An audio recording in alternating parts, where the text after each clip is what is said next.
السلام عليكم mudanayaal iyo marwooyin u soo dhawaada barnaamijkeena maanta barnaamijkeena waxaan rabnaa inaan diiradda ku saarno mid ka mid ah mowduucyada adduunka loogu xiiso badan yahay mowduucani waa mowduuc aad iyo aad u muhiim ah 50 sano hadda ka hor mowduucan waxa uu ahaa mid aad u muhiim ah 20 qarni hadda soo socotana mowduucani wuxuu ahaan doonaa mid ka sii muhiimsan sida uu maanta muhiim u yahay maxaa yeelay mowduucani waa mid ka mid ah dhaqaajiyaha bini'aadamku la'aantiisu ma ahan mid suuragal ah shaqooyinka qaar iyo xirfado badan waxaa loo heli doonaa bedel laakiin tan mar walba waa midda ugu muhiimsan haddaba waxa ay ku bilaabanaysaa su'aashani oo ah sidee loo noqdaa khudbadeeye qalbi taabasho leh khudbadeeye qalbi taabasho leh markii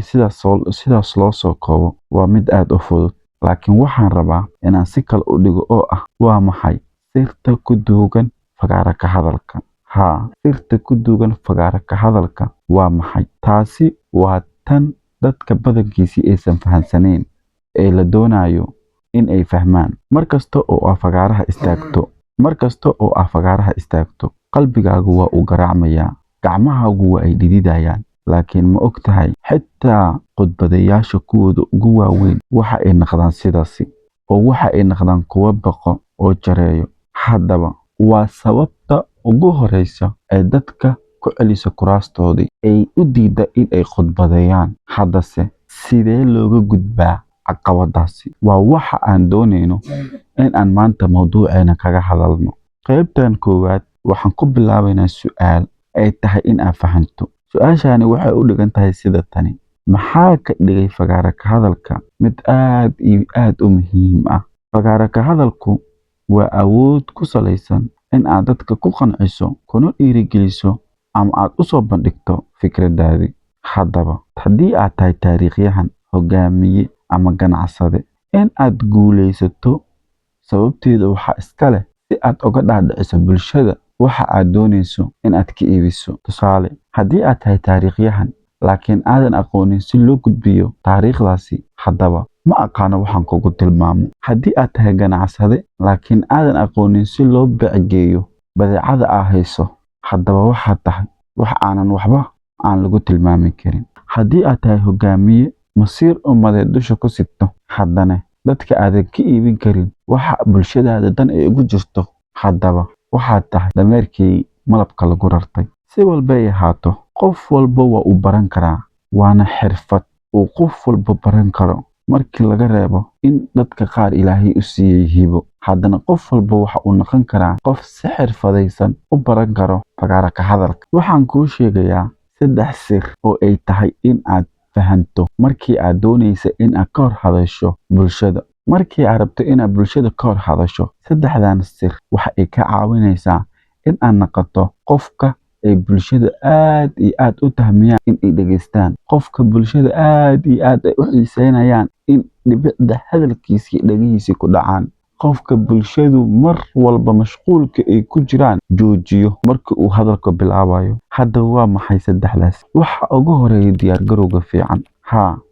mar walba oo aad rabto in aad khudbad jeediso inta aadan jeedin khudbadaasi waa in aad u diyaar garowdaa weliba diyaar garow fiican waxa aad ka hadlaydo hablabiskaagii meesha aad ka hadlaydo sida aad u hadlaydo waa intii aadan meesha tegin waa in aad u diyaarsan tahay oo diyaar garow fiican aad ugu jirtaa khudbadaadii ama si kooban oo muhiim ah waa in aad ugu qoran kartaa not khudbadaadii waa intii aadan jeedin waa inaad samayn kartaa cilmi baaris ku saabsan khudbadaadii taasi waxay samaynaysaa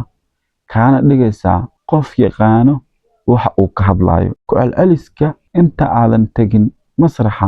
waxay kaa saacidaysaa inaad noqoto qof kalsooni buuxa leh 2 xakameey codkaaga iyo jirkaaga markii hore waxaan ku bilaabay qof walba waxa uu dareemayaa jarays dhidid badan iyo cabsi inta uusan bilaabin khudbadiisa laakiin taasi si ay kaaga yaraato mar walba waxa xakamaysaa codkaaga iyo jirkaaga codkaaga ha noqdo mid aad u sareeyo si ay dadku u noqdaan kuwa mar walba soo jeedi karo attention-kooda codkaagana yuusan noqon mid bulshada ay ku caajisto haddaba isticmaal gacmahaaga si dabiici ah, hana u taagnaanin sidii qof taala oo kale ah. Mar walba oo aad samayso body language oo ah inaad gacmaha ka hadasho, waxay xiise u yeelaysaa hadalkaagii, waxay tilmaamo siinaysaa dadka ku daawanayo, waxa ayna aad u soo jiidanaysaa dadka dhagaha la ee ka mid ah dadka aad khudbadda u jeedinayso. Mar walbana waxa ay noqonayaan kuwo aad u xiiseeyo, fahmo, kuna soo dhawaado, aadna attention-kooda kuu siiyo, maadaama aad israacinayso hadalkaagii iyo inaad gacmaha tilmaamo ka samayso. Midna waa muhiim in aad haddii masraxaagu uu furan yahay aad ku darto wax yar oo dhaqdhaqaaq ah oo hadba dhinacaad u dhaqaaqayso, taas oo xiise u yeelayso soo jeedinta hadalkaagii mid micno weyn xambaarsan. La xiriir.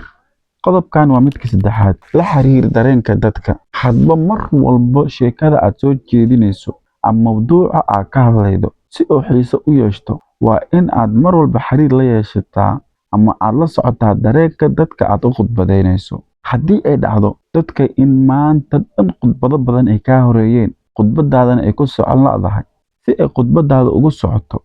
waa inaad samaysaa sheeko yar oo qosol leh ama qiso yar oo qofka ama dadka qasab kaga dhigaydo in attention-kooda mar kale aad dib u hanato, ee si diiran kuu soo wada eegaan, khudbadaadana ay la socdaan. Keliya ma ahan sheekadaadu inay noqoto mid qosol leh, sheekadaadu naftirkeedu waa in ay ka muuqataa mid dhiirigelin leh, dadkana ka dhigtaa kuwa attention-kooda mar walba aad u sareeyo. Sidee looga gudbaa cabsida? Cabsida, argagaxa, dhididka iyo guuxa badan ee dadka sidee looga gudbaa? Si aad cabsida iskaga yarayso, mar walba isku day inaad qaadato neef dheer inta aadan bilaabin khudbadda. Ka fikir inaad dadka kula hadlayo sidii aad ula dhaqanto sidii dad aad taqaano oo saaxiibadaada ah. Mar walba dadka aad la hadlayso ha u malaynin kuwa aad ka cabsato ama kuwa aad kuu saameeyo. Mar walba dadka aad u sheekaynayso ha kula noqdaan kuwa saaxiibadaada ah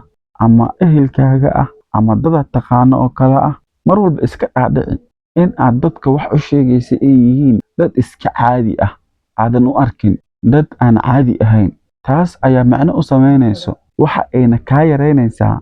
cabsida badan iyo wadna garaaci badan aad dareemi lahayd. Khudbadaadii waa sida seedaha jirka, in aad isticmaasho ayaa muhiim ah. Si aad u isticmaasho u noqoto khudbajeediye aad u fiican, bilow maanta, ka bilow saaxiibadaada hortooda. Mar walba noqo qof fikir leh, mar walba noqo qof hadli karo, mar walba noqo qof talo leh, mar walba noqo qof wax soo jeedin karo. Soo jeedinta aad u soo jeediso dadka waxa kaa dhex guuxayo waxa ay sare u qaadaysaa dadnimadaada, waxa ay muujinaysaa heekalkaagii, waxa ay soo bandhigaysaa aqoontaadii, waxa ay ka turjumaysaa qofka aad tahay. Fadlan, maanta wixii ka dambeeya isku day inaad noqoto qof hadlo. Waxaa laga yaabaa mararka qaarkood in ay kaa kala dhumaan waxa aad ku hadlayday, laakiin waxaasoo dhan waxaa asal u ah cabsida. Cabsida si ay kaaga yaraato, sameey qodobadii aan kuu soo sheegay ugu horreysay: diyaargarowga, ku celcelinta, iyo dadka aad wax u sheegayso aad ka soo qaado dad